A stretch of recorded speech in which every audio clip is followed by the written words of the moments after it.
नमस्कार, मेरा नाम डॉक्टर प्रिया राजा है। मैं कंसल्टेंट होम्योपैथिस्ट हूँ। आज हम डिस्कस करेंगे मॉनसून डिजीजेस के बारे में। अभी मॉनसून डिजीज मतलब क्या क्या, उसमें क्या क्या चीज़ें आती हैं, तो हम जानते हैं कि जो बरसात का सीज़न है उसमें मच्छरों का बढ़ना या मक्खियों का बढ़ना, या फिर जो भी बैक्टीरियाज वायरसेस जो भी हमारी इम्यूनिटी है बेसिकली फाइट ज़्यादा करती है। क्यों? क्योंकि बेसिकली मानसून के जो डिजीजेस हैं उसमें इन सारे जो भी मच्छर मक्खियाँ वगैरह हैं उनका तादाद बढ़ जाता है। सबसे पहले हम देखेंगे कि मॉस्किटो डिजीजेस कौन से वैसे तो काफ़ी सारे हैं, पर मानसून में स्पेसिफिकली मलेरिया, डेंगू या चिकनगुनिया जैसे काफ़ी सारे हमें देखने को मिलते हैं। फीवर है या हम उनके लक्षण आगे देखेंगे। वाटर बॉर्न डिजीज देखें तो टाइफॉइड, कॉलेरा है, किसी को हेपेटाइटिस ए हो रहा है, लेप्टोस्पायरोसिस यानी कि एक टाइप का बैक्टीरिया है वो हो रहा है, या गैस्ट्रोएंटेराइटिस यानी बेसिकली हम आम भाषा में जैसे फूड पॉइजनिंग कहते हैं वो। एयरबॉर्न डिजीज यानी कि कोई भी हमें ठंड लग गई, नाक बहना वगैरह, या सर दर्द होना, या थोड़ा माइल्ड फीवर आना, या फिर इन्फ्लुएंजा जैसे वायरल फीवर जैसे जो सिम्टम्स हैं वो आ सकते हैं। सो बेसिकली मानसून के 3 डिजीजेस बहुत कॉमन हैं। आज हम देखेंगे उनके लक्षण, कैसे उनको प्रिवेंट किया जाए और होम्योपैथी का क्या रोल है उसमें। तो आइए चलिए, सबसे पहले हम देखेंगे मलेरिया। तो मलेरिया किस मॉस्किटो से होता है? तो प्लाज्मोडियम पैरासाइट से मलेरिया होता है। उसमें लक्षण हम बेसिकली जानते हैं कि मलेरिया में जो है बुखार आता है, ठंडी लग के बुखार आता है, कपकपी सी होती है, किसी को हेडेक होता है, वॉमिटिंग, डायरिया भी हो सकता है उसमें, और बहुत ज़्यादा मसल पेन या जॉइंट पेन भी होता है। डेंगू अगर हम देखें तो डेंगू एडिस मॉस्किटो बाइट से होता है। बेसिकली उसके लक्षण अगर हम देखें तो डेंगू के 2 टाइप के डेंगू हो सकते हैं, 2 टाइप के नहीं। बेसिकली फीवर के साथ एक डेंगू होता है, एक डेंगू होता है जिसमें प्लेटलेट काउंट बहुत लो हो जाता है और उसकी वजह से हैमरेज यानी ब्लीडिंग शुरू हो जाता है। इसीलिए वो डेंगू जो है, जो प्रोग्रेसिव डेंगू जिसे हम कहेंगे, वो फेटल होता है, यानी कि बहुत ही हमें उसे उसका बहुत ही ज़्यादा ध्यान रखना है। तो उसके लक्षण जो फीवर है, फीवर के साथ बुखार आना, फीवर के साथ बुखार के साथ जो ठंड लगना, कपकपी सी होना, या फिर उसके क्या कहते हैं, भूख नहीं लगना, बहुत ज़बरदस्त वीकनेस फील होना, तो वो सारी चीज़ें हमें डेंगू में ही देखने को मिलती हैं। और जब ये डेंगू ब्लीडिंग से कनेक्ट होता है तो वो बहुत ज़्यादा फेटल हो जाता है, इसलिए हमें डेंगू का बहुत ज़्यादा ध्यान रखना है। दूसरी बात कि उसके साथ अगर हम डेंगू की अगर हम इसके डिजीज पैथोलॉजी के बारे में देखें तो बहुत लंबा चौड़ा है। मैं आपको एक सिर्फ बेसिक आइडिया दे रही हूँ कि उसके क्या क्या लक्षण हैं। आपको अगर ऐसे लक्षण दिखने को मिले तो प्लीज़ अपने डॉक्टर, अपने होम्योपैथ से कंसल्ट कीजिए। राइट, अब दूसरी लास्ट डिजीज अगर हम देखें तो चिकनगुनिया। चिकनगुनिया उसमें बहुत ज़्यादा जॉइंट या मसल पेन होता है। पेशेंट इतना ज़बरदस्त उसको दर्द होता है कि वो खड़ा भी नहीं रह पाता है। इसीलिए चिकनगुनिया जो है उसको वो एडिस एजिप्टी से सबसे पहले तो मॉस्किटो से हमें हो सकता है, और उसमें जो है सडन पेन होता है, बुखार के साथ इतना ज़बरदस्त मसल या जॉइंट का स्टिफनेस, जकड़न हो जाती है कि इंसान उठ ही नहीं पाता है। So it is very it is also कि बहुत ही ज़बरदस्त उसके रिएक्शन आते हैं। कैसे प्रिवेंट किया जाए मॉस्किटो बॉर्न डिजीज या जो भी है? हमें नॉर्मली तो पता ही है कि अगर हमें मच्छरों से बचना है तो मच्छरों का हम नेट लगाते हैं, या फिर आसपास का जो एरिया है हमारा उसमें हम पानी का कलेक्शन कम कर सकते हैं। हमें पानी का कलेक्शन क्यों कम करना है? कि जो भरा हुआ रहता है पानी, उसकी वजह से जो है मॉस्किटोज यानी कि मच्छर और मक्खियों का ब्रीडिंग बढ़ जाता है, उनकी तादाद उससे ही बढ़ रही है। इसीलिए हमें आसपास हमारे इर्द गिर्द का जो एरिया है घर का या हमारे घर के अंदर, उसमें पानी का कलेक्शन होने नहीं देना है, और हमें हाइजीन मेंटेन रखना है। अपने बाथरूम को अच्छे से क्लीन रखना है, या फिर जब भी हम घर से बाहर निकल रहे हैं तो हमें क्रीम्स या मॉस्किटो रेपेलेंट्स अपने साथ रखना है। वाटर बॉर्न डिजीज यानी कि पानी या खाने के कंटामिनेशन की वजह से क्या क्या बीमारियां हो सकती हैं? टाइफॉइड है, कॉलेरा है, हेपेटाइटिस है, लेप्टोस्पायरोसिस है और गैस्ट्रोएंटेराइटिस है। आइए देखते हैं टाइफॉइड में क्या होता है। सबसे पहले कंटामिनेटेड फूड या वॉटेवर हम बाहर का कुछ ऐसा खा लें जो कि गंदा खाना या पीना है जिसकी वजह से हमें उल्टियाँ हो रही है, वॉमिटिंग हो रही है चालू, या फिर कॉन्स्टिपेशन डायरिया, कुछ भी हो सकता है। और ये सारे बेसिक सिम्टम्स हैं जो हम डिस्कस कर रहे हैं। दूसरी बात, कॉलेरा अगर हम देखें तो वो विब्रियो कोलेरी से हो रहा है, वो भी हमें पानी या खाने से ही मिलता है। बेसिकली पानी से होता है कॉलेरा, गंदा पानी ऐसा पी लिया जिसमें विब्रियो कोलेरी हो। ओके, उसमें बेसिकली बहुत ज़बरदस्त डायरिया या फिर वॉमिटिंग होता है। बेसिकली कॉलेरा अगर हम देखें तो उसमें डिहाइड्रेशन के चांसेस बहुत ज़्यादा होते हैं। जब डिहाइड्रेशन बढ़ जाता है तो उस वो इसीलिए इतना खतरनाक है, क्योंकि बॉडी में वाटर का जो बैलेंस है वो बिगड़ जाता है, जो संतुलन है वो हिल जाता है, उसकी वजह से इट इज़ फेटल। ठीक है, तो हमें कॉलेरा में भी बहुत ध्यान रखना है। या फिर कोई भी ऐसा डिजीज जिसमें जिसमें क्या कहते हैं, वॉमिटिंग हो रहा है या डायरिया हो रहा है और उसकी वजह से डिहाइड्रेशन बहुत ज़्यादा ना हो। तो इसमें हमें ये ध्यान तो रखना ही है कि अगर कुछ खाना या पीना टिक नहीं रहा है तो तुरंत अपने डॉक्टर को आपको कंसल्ट करना है। ठीक है। हेपेटाइटिस ए वो भी कंटामिनेशन की वजह से होता है, उसमें भी एब्डोमेन पेन दर्द होता है, पेट में दर्द होता है, उसकी भूख नहीं लगती है, या फिर फीवर आता है, बहुत ही लो ग्रेड फीवर होता है। पर जो यूरिन स्किन का कलर या स्टूल का कलर बेसिकली बहुत डार्क होता है, डार्क येलो होता है, या फिर स्किन का कलर अगर हम देखें तो उसमें जॉन्डिस जैसे लक्षण हमें देखने को मिलते हैं। लेप्टोस्पायरोसिस बैक्टीरियल डिजीजेज है, अगेन जो इन्फेक्टेड एनिमल्स हैं उनके यूरिन से होता है। हाई फीवर, हेडेक, ब्लीडिंग या मसल पेन, उसमें भी फीवर की वजह से मसल पेन, रेडनेस, आई आई जो है हमारी जो आंखें हैं उसमें लालाश देखने को मिलती है, स्किन में रैशेस हो सकते हैं, गले में खराश हो सकती है, या फिर हाई फीवर, हेडेक वगैरह हो सकता है। गैस्ट्रोएंटराइटिस देखें तो वो जो हम बाहर से कुछ भी खा लें जो कि हाइजीन नहीं है, कंटामिनेटेड है, तो उसकी वजह से कोई भी बैक्टीरियल वायरल इन्फेक्शन जो हमें हमारे आंतड़ और हमारे पेट में हो जाता है, जिसे हम बेसिकली फूड पॉइजनिंग कहते हैं, वो उसमें वॉमिटिंग, डायरिया, बुखार आना, या फिर पेट में एकदम खींच आना, या फिर वीकनेस जैसा फील होना, लो ग्रेड फीवर आना वगैरह। कैसे प्रिवेंट करें? सबसे इम्पोर्टेंट, जितना हो सके अगर आप अपना पानी खुद कैरी करें, बाहर का नहीं पी रहे, सबसे बेस्ट आपको बाहर का नहीं लेना है पानी, आप अपना खुद का पानी कैरी कीजिए। दूसरी बात, अगर आप बाहर से सब्जियां या फल ला रहे हैं तो उसे अच्छे से थर्ली वॉश कीजिए फिर ही खाइए।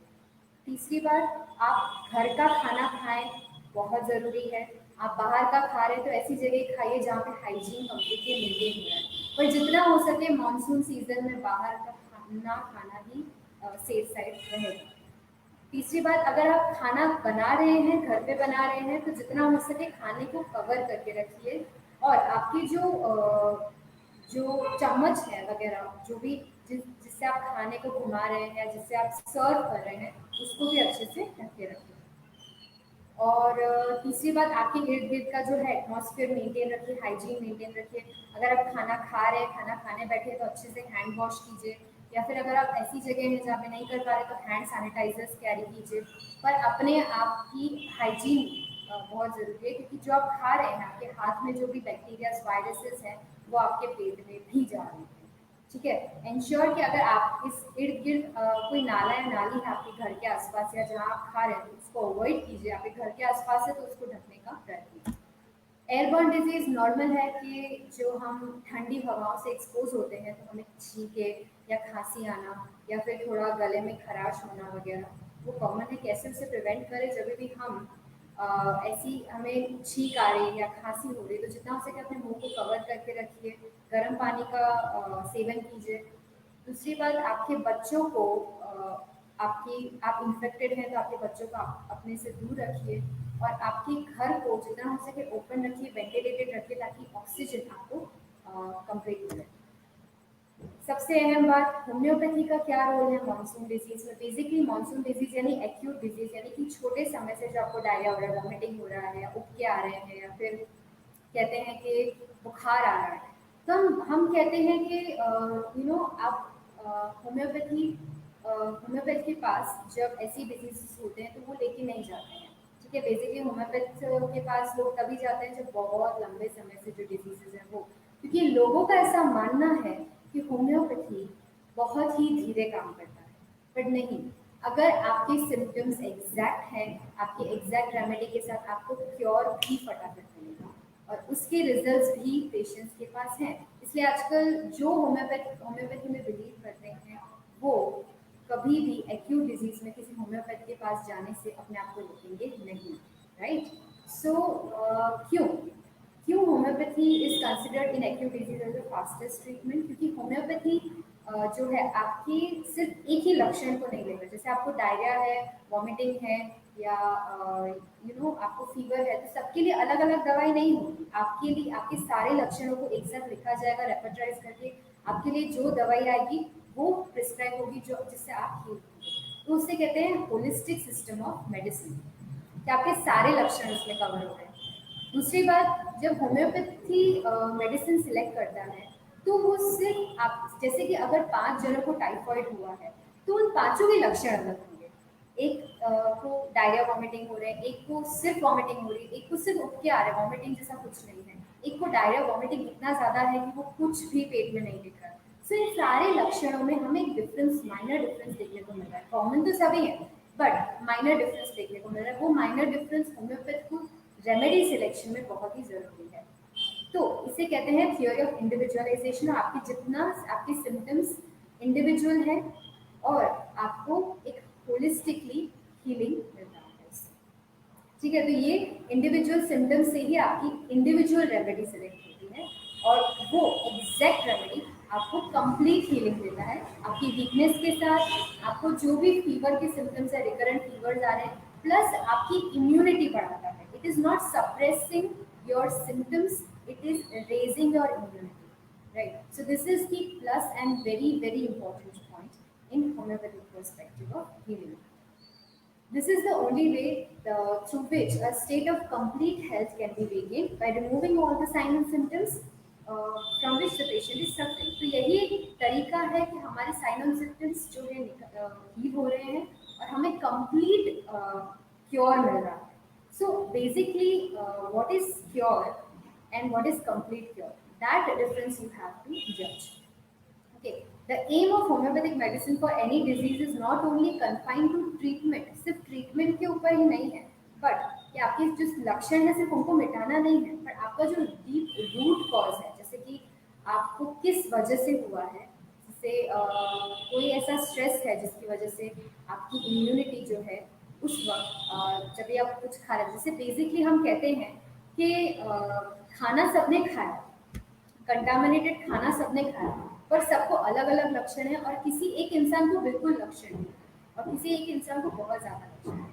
तो उसकी वजह से जो आपकी ससेप्टिबिलिटी और आपकी इंडिविजुअलिटी सिम्टम्स जो हैं वो डिसाइड होते हैं और उसके हिसाब से आपकी दवाई डिसाइड होती है। तो बेसिकली जो ट्रीटमेंट है उसका कॉज जानना भी बहुत ज़रूरी है कि आपको कितनी बार इन्फेक्शन हो चुका है, आपकी इम्यूनिटी कितनी स्ट्रेंथन है और उसमें उसका आपका ससेप्टिबिलिटी कैसा है, आपको कौन से टाइप के इन्फेक्शन बार बार होते हैं, स्किन के जो भी हम कहते हैं साइनसिस के, या थ्रोट इन्फेक्शन, या नाक में आपको बार बार सर्दी हो जाती है, या पेट के इन्फेक्शन, या डायरिया हो जाना। सो वो सारी चीज़ें आपकी ससेप्टिबिलिटी डिसाइड करती है कि आपके बॉडी में सबसे ज़्यादा आपको कौन सा इन्फेक्शन हो रहा है, या अगर हो रहा है तो कौन से सिम्टम्स वो शो कर रहा है। This is the reflection point कि आपको आपके सिम्टम्स में क्या क्या नोटिस करना है। हमारे लास्ट वीडियो में हम देख चुके थे कि हमें क्रॉनिक डिजीजेस में या एक्यूट डिजीज वॉट आपको क्या नोटिस करना है आपके सिम्टम्स में। बट अगर आपको कोई भी चीज़ हो रही है एक्यूट इस मानसून के सीजन में, जैसे किसी को डायरिया हो रहा है, वॉमिटिंग हो रहा है, तो ये सारी चीज़ें कॉमन है कि डायरिया वॉमिटिंग, पर आपको डायरिया के साथ क्या हो रहा है, वॉमिटिंग के साथ क्या हो रहा है, क्या सिम्टम्स है, फीवर आ रहा है, उससे पहले, उसके बाद में, उसके दौरान कौन से सिम्टम्स हैं, तो आपको बस अपने सिम्टम्स को नोटिस करना है और आपके होम्योपैथ को बताना है, राइट? सो अगर हम एग्जाम्पल लें, फॉर एग्जाम्पल फीवर है तो फीवर के साथ आपको कौन से सिम्टम्स हो रहे हैं, जैसे आपको फीवर के साथ या उससे पहले या उसके बाद में आपको जॉइंट पेन हो रहा है, हेडेक हो रहा है, मसल पेन हो रहा है, स्टिफनेस हो रहा है, ऐसा ज़बरदस्त दर्द हो रहा है कि बिल्कुल हिल नहीं पा रहे हैं, या ऐसा दर्द हो रहा है कि मुझे हिलने बिना रह नहीं पा रही हूँ या पा रहा हूँ। Okay, so this is the basic difference. दूसरी बात क्या, हमें प्यास कैसे लग रही है। अगर फीवर है तो हम कॉमनली मान लेते हैं कि बुखार में तो बहुत ज़्यादा प्यास लगती है, या बुखार में तो बिल्कुल प्यास नहीं लगती। सो वो मान्यता है नहीं, आपको आप नोटिस करना है कि आपको आपके जो बुखार आ रहा है तो उसके साथ आपकी प्यास कैसे है, आपके मुंह का जायका कैसा है बुखार के साथ, उससे पहले या उसके बाद में। उसके बाद उसके साथ आपको ये भी ध्यान रखना है कि आपको भूख लग रही है नहीं लग रही है, बिल्कुल कम लग रही है, बहुत ज़्यादा खाने की इच्छा हो रही है। आपको कौन सा स्टेज बुखार में है, जैसे कि किसी को ठंड लग के बुखार आता है, किसी को कपकपी सी होती है, किसी किसी को बुखार में सिर्फ गर्मी लगती है। तो आपको ध्यान रखना है कि आपको किस टाइप का बुखार है। अगर आपको ठंड लग रही है तो कौन से शरीर के कौन से भाग में सबसे ज़्यादा ठंड लगती है। ठीक है, जैसे कि अगर किसी को ठंड लगती है तो सिर्फ हाथ पैरों में लगती है, किसी को ठंड लगती है तो सिर्फ सर में लगती है या कानों में लगती है। तो दिस इज द पिक्यूलैरिटी। ठीक है, यही आपको नोटिस करना है। अभी जैसे डायरिया वॉमिटिंग है तो डायरिया का कलर या फिर उसका टेक्सचर कैसा है, सेमी सॉलिड है, वाटरी है, किस टाइप के हैं, कितनी फ्रिक्वेंसी में डायरिया आ रहे हैं, कब से शुरू हुए हैं, क्या खाया था, बाहर का कुछ खाया था नहीं खाया था जिससे वॉमिटिंग हो रहा है या डायरिया हो रहा है। ठीक है, क्या खाने पीने से अच्छा लग रहा है डायरिया या वॉमिटिंग में। तो दिस इज वेरी इंपॉर्टेंट। प्यास कैसी लग रही है, भूख लग रही है नहीं लग रही है, क्या खाने पीने की इच्छा हो रही है। So every thing is important in your acute disease, right. उसके अलावा आपको फॉर एग्जाम्पल आपका जनरल या मेंटल स्टेट कैसा है, ये सबसे इम्पोर्टेंट, सबसे ज़रूरी है। क्यों जनरल फिजिकल या मेंटल स्टेट क्यों ज़रूरी है, क्योंकि आप जनरली कैसा फील कर रहे हैं। जनरली आपको बहुत ज़बरदस्त वीकनेस फील हो रहा है कि मुझे कुछ नहीं करना है, मुझे सिर्फ लेटना है, या मुझे मैं थोड़ा बहुत काम कर पा रही हूँ, या मुझे चक्कर आ रहा है, या मुझे बहुत इरिटेशन फील हो रहा है, गुस्सा आ रहा है। ठीक है, सो this is called general physical and mental state. For example किसी किसी पेशेंट को ऐसा होता है कि बिल्कुल बेचैनी सी लगती है, जब भी बुखार आ रहा है तो बहुत बेचैनी लग रहा है, घबराहट हो रही है, कुछ अच्छा नहीं लग रहा है, किसी से बात करने की इच्छा नहीं हो रही है। किसी को ऐसा लगता है कि कोई मेरे पास रहे, मैं उससे सिर्फ बातें ही करूँ, मेरे साथ ही रहे वो।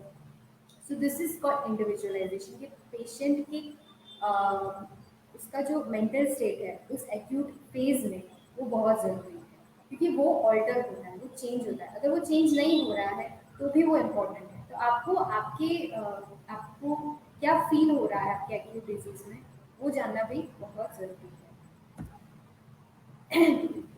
अभी हम कुछ एग्जांपल्स लेंगे कुछ रेमेडीज के। फॉर एग्जांपल होम्योपैथी मलेरिया के ये सारे रेमेडीज हैं जो थेरापेटिक इंडिकेटेड हैं कि इनके अलावा ठीक हो सकती हैं। ठीक है, बट ये रेमेडीज कॉमनली कोई भी होम्योपैथ सोच सकता है। ठीक है, सबसे पहले अगर हम देखें तो चाइना, अगर हम चाइना की बात करें तो चाइना इज अ रेमेडी कि उसमें सबसे ज़्यादा जो फ्लूइड लॉस होता है, जैसे कि पसीना आना, डायरिया होना, वॉमिटिंग होना, इसकी वजह से बहुत ही ज़्यादा वीकनेस फील होता है।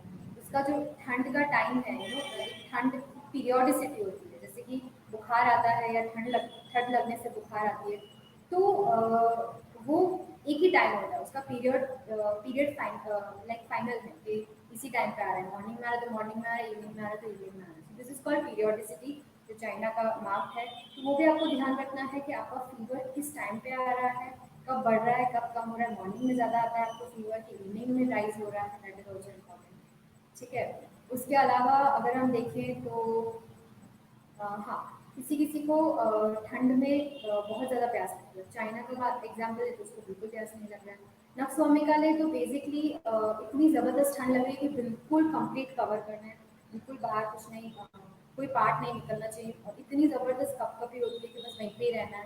ठीक है, उसके अलावा अगर हम दूसरी रेमेडीज देखें जैसे कि आर्सेनिक आल, तो आर्सेनिक आल का स्टेट कैसा होगा कि उसको फीवर के साथ इतनी ज़बरदस्त बेचैनी होती है कि वो बिल्कुल बिल्कुल चैन से नहीं बैठ सकते, इतना मेंटल रेस्टलेसनेस और फिजिकल रेस्टलेसनेस है कि इधर उधर ही भटकते रहेंगे, राइट। और उनको उनके साथ कोई ना कोई फैमिली मेम्बर चाहिए ना, फॉर मॉरल कंसर्न, कि नहीं कोई ना कोई सिर्फ बैठा रहना चाहिए। So this is for arsenic. दूसरी बात अगर हम देखें तो natrum mur is also very important remedy in malaria. तो नेट्रोमिल कब हम देंगे, जब उसमें भी चिल्स बहुत ज़बरदस्त स्ट्रांगली चिल्स आते हैं। बट अगर हम नेट्रोमिल की बात करें तो उसका भी पीरियोडिसिटी बहुत ज़बरदस्त मार्क है, राइट। और उसमें सबसे ज़्यादा हमें ये इम्पोर्टेंट नेट्रोमिल में ध्यान रखना है कि जब फीवर स्पाइक होता है ना, हेडेक बढ़ जाता है, इतना ज़बरदस्त वायलेंट हेडेक होता है कि वो बिल्कुल नहीं रह पाता। So this is importance of natrum mur. अगर हम यूपेटोरियम परफोलेटम देखें तो इतना ज़बरदस्त फीवर आता है, वो फीवर जब स्पाइक होता है तो इतना पेन हो रहा है, स्टिफनेस, जैसे कि हम हम बोन पेन जैसे कहते हैं कि हड्डियों में दर्द हो रहा है, इतना जबरदस्त पेन हो रहा है कि हड्डियां दर्द कर रही है, तो दैट इज यूपेटोरियल। तो ये एक मार्कनेस है कि आपको दर्द हो रहा है, पैरों में हाथों में दर्द हो रहा है, तो कैसा पेन है? आपको हड्डियों वाला दर्द हो रहा है, आपको सिर्फ मसल स्टिफनेस है कि दर्द हो रहा है, किस टाइप का दर्द हो रहा है? अभी यूपेटोरियल का दर्द देखिए तो उसको किसी ने मारा हुआ ऐसा दर्द हो रहा है, राइट? तो एकदम सोर दर्द होता है, ठीक है? और वो जब एकदम स्ट्रॉन्ग हाथ पैर को दबाएंगे तभी वो अच्छा लगेगा, और उसको टच करेंगे तो दर्द बढ़ेगा। सो दैट इज यूपेटोरियल, ठीक है? सो दिस इज बेसिक रेमेडीज कि हम बेसिक रेमेडीज देख रहे हैं जो हम डिफ्रेंशिएट कर सके कि हमें हमारे सिम्टम्स कैसे नोटिफाई करना है। अगर हम डेंगू की बात करें तो डेंगू में एक क्लासिकल डेंगू फीवर की रेमेडीज है, एक हेमरेजिक फीवर की रेमेडीज हैं जिसमें हेमरेज यानी कि ब्लीडिंग भी कवर कर रहा है वो रेमेडीज में। So yes, also homeopathic remedies cover the bleeding part too. So आपको ऐसा बिल्कुल भी घबराने की जरूरत नहीं कि you just have to you know कि होम्योपैथी इसमें उसका रोल नहीं है। Definitely homeopath have the role in acute as well as chronic disease.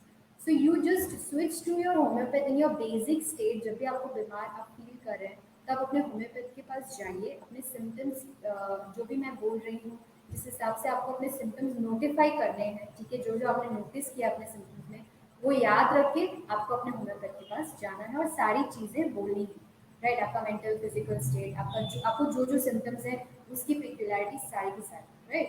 अभी अगर हम डेंगू की बात करें तो डेंगू में काफ़ी सारी रेमेडीज हैं, ठीक है? अगर हम फॉस्फोरस बेसिक उसकी बात करें तो फॉस्फोरस ऐसी रेमेडी है जो कि जिसमें चिल्स जो है शाम को आते हैं, और then lachesis. So in lachesis basically there are chills जो कि बहुत ज़बरदस्त, उनके हाथ पैर जो एकदम ठंडे हो जाते हैं। एंड देर इज अ पिक्यूलैरिटी इन लेगिसेस कि जब उसको बुखार आता है ना तो जब भी जो भी सिम्टम्स हैं उनके वो नींद में या नींद के बाद उनके सिम्टम्स बढ़ते हैं। So we can think about at that time lachesis. Carbo veg अगर हम देखें तो उसमें इतना ज़बरदस्त फ्रस्ट्रेशन होता है, हाथ पैरों में इतना ठंडा क्या कहते हैं उसे कोल्ड स्वेट वो होता है, उसकी वजह से there is a lot of chills and debilitating fever. But in carbo veg there is desire for fanning constant, उनको पंखा चाहिए, उनको ठंड लग रही है पर उनको फिर भी पंखा चाहिए, राइट? तो this is an importance of symptoms. हमें ध्यान रखना है कि हमें कौन से सिम्टम्स आ रहे हैं। I am just giving examples, okay? कि आपको क्या क्या ध्यान रखना है। For example if I am seeing China, तो China is also remedy which is prescribed in malaria as well as in dengue. So many ऐसी remedies है जो कि common है, okay? But it depends on your symptoms, about symptoms you are having.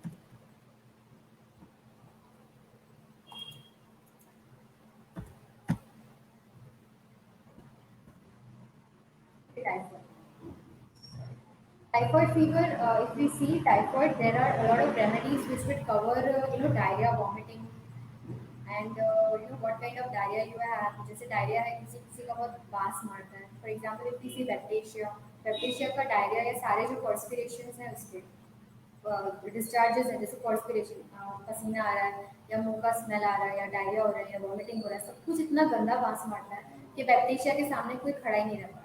So this is kind of bacteria है, okay? इसके अलावा अगर हम देखें तो आर्मी का माउंटेन हम ऑलरेडी देख चुके कि ऐसा उसको फीवर ऐसा आता है कि उसको इतना ज़बरदस्त दर्द होता है हाथ पैरों में कि जिस जैसे उसको किसी ने मारा, राइट? उसके अलावा अगर हम देखें आर्सेनिक, तो देयर इज कांस्टेंट वॉमिटिंग, ठीक है, in arsenic, but there is desire for पानी की बहुत प्यास लगती है आर्सेनिक, बार बार मुंह सूख रहा है कि नहीं पानी पीना है, थोड़ा थोड़ा थोड़ा करके पानी पीना है, right? There is a lot of anguishness कि आर्सेनिक कभी एक जगह उसको फीवर है, उसको भी सिम्टम्स, तो एक जगह वो बिल्कुल नहीं बैठ पाते, इतनी बेचैनी होती है, there is so much anguish and restlessness in arsenic. If we see about gelsemium is the basic remedy जो डल है, ड्राउजी है, डिजी है। डल मतलब कि एकदम dull dull, it is like कि they are in sleep mode, एकदम उनको नींद से उठा के किसी ने कैसे बैठा दिया, that is gelsemium normally in their acute state, okay? Kali phos P C के टाइफाइड फीवर आ रहा है, उसके साथ अगर उसको पहले से थोड़ा बहुत डिप्रेशन है, then we can think about kali phos. So basically your acute state with that what kind of symptoms you had, that is also very important कि आपको कौन से पहले सिम्टम्स थे। कॉलेरा देखें तो basically there are a lot of remedies for cholera, but these are just therapeutics कि इसमें अगर आपको जो सिम्टम्स इससे मैच हो रहे थे you can think about these remedies. For example अगर इक्यूशिया साइनेटियम को हम देखें तो जो पेशेंट को वॉमिटिंग हो रहा है तो ऐसा लग रहा है दही निकाल रहे हैं, तो वी कैन थिंक अबाउट इक्यूशिया। कैम्फोर अगर हम देखें तो इतना ज़बरदस्त वॉमिटिंग और डायरिया हो रहा है कि पेशेंट कम्प्लीटली डेबिलिटेटेड है, इतना वीक है दे कांट इवन स्टैंड, इतना डेबिलिटेशन है। दूसरी बात के patient are so they are so weak that उनको इतना हाथ पैर एकदम ठंडे हो गए हैं। So in that case with a lot of dehydration and fever you can think about camphora. बहुत ज़बरदस्त डिहाइड्रेशन है, बार बार उठ के उल्टियाँ आ रही हैं, डायरिया हो रहे हैं, उसके साथ अगर मसल्स जो है खींच रहे हैं, there is twitching of muscles, तो हम क्यूप्रमेट सोच सकते हैं।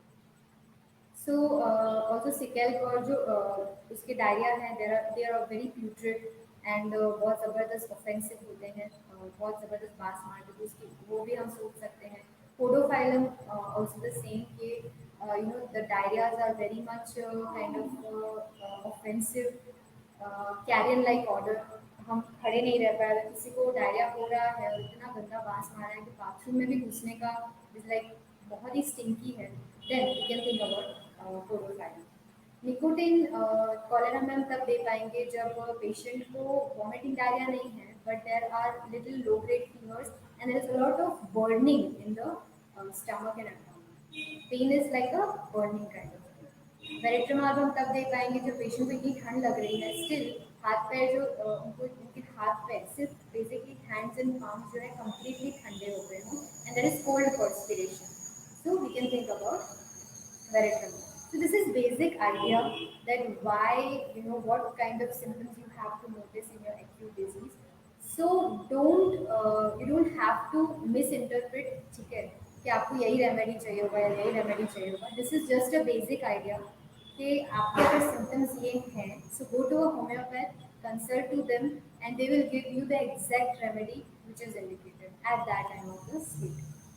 Okay, so homeopathy has definite role on monsoon diseases because homeopathy is a science which heals the disease holistically and builds resilience naturally.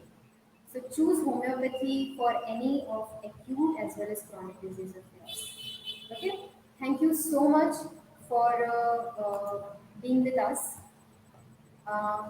Do share this video, ठीक है, आप जितना हो सके इसको शेयर कीजिए ताकि जो जिनको जिनको ऐसे लक्षण आ रहे हैं उनको पता चले कि उनको क्या क्या प्रिकॉशंस लेने हैं बेसिकली।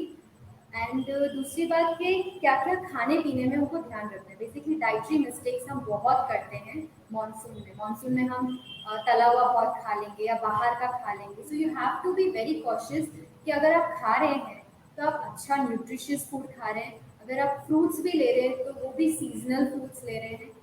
और दूसरी बात, अगर आप वेजिटेबल्स खा रहे हैं, सैलड्स खा रहे हैं, तो बी कॉशियस कि आप बॉइल्ड खा रहे हैं, ठीक है, क्योंकि बेसिकली वेजिटेबल्स जो हम थरली वॉश तो कर लेते हैं, पर जितना हो सके अगर हम बॉइल्ड खाएं तो that will be more nutritious as well as they will not harm you. Okay, दूसरी बात, जितना हो सके अपनी इम्यूनिटी को बिल्ड करने के लिए आपके न्यूट्रिशन जैसे मल्टीविटामिन जो भी हमें वेजिटेबल्स या फ्रूट से नेचुरली मिल रहे हैं, सो वो सारी चीज़ें लीजिए। Okay, don't just stick to unhealthy diet, ठीक है, कभी कभी इट्स फाइन, बट अगर आप मानसून में जितना हो सके बाहर का अवॉइड करेंगे that will be safe side. अपना पानी कैरी कीजिए जितना हो सके, अगर आप बाहर का ले रहे हैं तो उसको बॉयल करके लीजिए, अगर बाहर का आपको बॉयल नहीं मिल रहा है and it is not safe, it is not hygiene, so don't take or consume that water. चाहे तो हमारे चैनल को सब्सक्राइब कर सकते हैं, होलिस्टिक हीलिंग होम्योपैथिक क्लिनिक, और जितना हो सके इस वीडियो को शेयर कीजिए ताकि उन लोगों को भी पता चल सके कि होम्योपैथी की एफिशिएंसी क्या क्या है and what are the monsoon disease